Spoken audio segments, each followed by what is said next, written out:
আসসালামু আলাইকুম। Learn with Reza 24 YouTube চ্যানেলের পক্ষ থেকে আপনাদের সবাইকে স্বাগতম। আজকে আমি আলোচনা করব ইংরেজি প্রথম পত্র সপ্তম শ্রেণীর 18 পৃষ্ঠার সি নাম্বার যে কলামটি আছে। আপনারা লক্ষ্য করুন, এখানে match words with their meaning একটি কথা লেখা আছে, অর্থাৎ অর্থের সাথে শব্দাবলীর মিল করুন। তাহলে ভিজিটস শব্দের অর্থ হচ্ছে দেখা করা বা ভ্রমণ করা। ভিজিটসের সাথে এদিকে আপনারা দেখুন, এখানে আছে go to see a person or place, তা ব্যক্তি বা জায়গা দেখতে যাওয়া। Go to see a person or place, তাহলে ভিজিটের সাথে হচ্ছে go to see a person or place. এখানে আছে সেরেমনি, সেরেমনির সাথে সেরেমনির শব্দের অর্থ হচ্ছে অনুষ্ঠান। অনুষ্ঠানের সাথে কোন শব্দটি এখানে মিল? ফাংশন। ফাংশন শব্দের অর্থ হচ্ছে অনুষ্ঠান, তাহলে সেরেমনি ফাংশন। ওকে। এমিনেন্ট, এমিনেন্ট শব্দের অর্থ হচ্ছে বিশিষ্ট।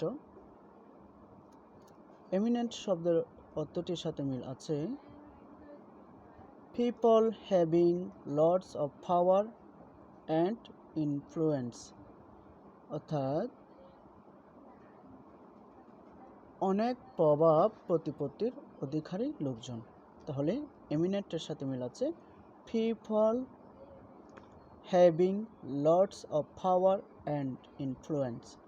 এবার আছি প্রাইজ। প্রাইজ অর্থ হচ্ছে এখানে প্রেইজ, প্রেইজ অর্থ হচ্ছে প্রশংসা করা। Speak highly or something or somebody, তাহলে কোনো কিছুর বা কোনো ব্যক্তির সুখ্যাতি করা। তাহলে প্রেইজের সাথে মিল আছে speak highly of something or somebody.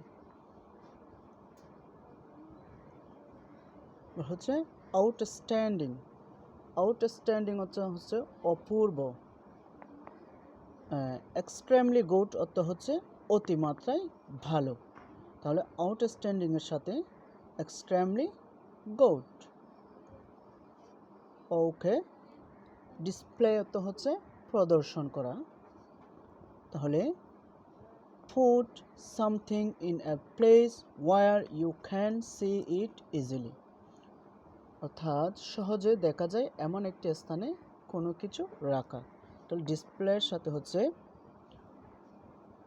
put something in a place where you can see it easily. সকলকে সাথে থাকার জন্য ধন্যবাদ। পরবর্তী ভিডিও দেখার জন্য আমার চ্যানেলটি সাবস্ক্রাইব করে রাখতে পারেন। আসসালামু আলাইকুম ওয়া রাহমাতুল্লাহি ওয়া বারাকাতুহু।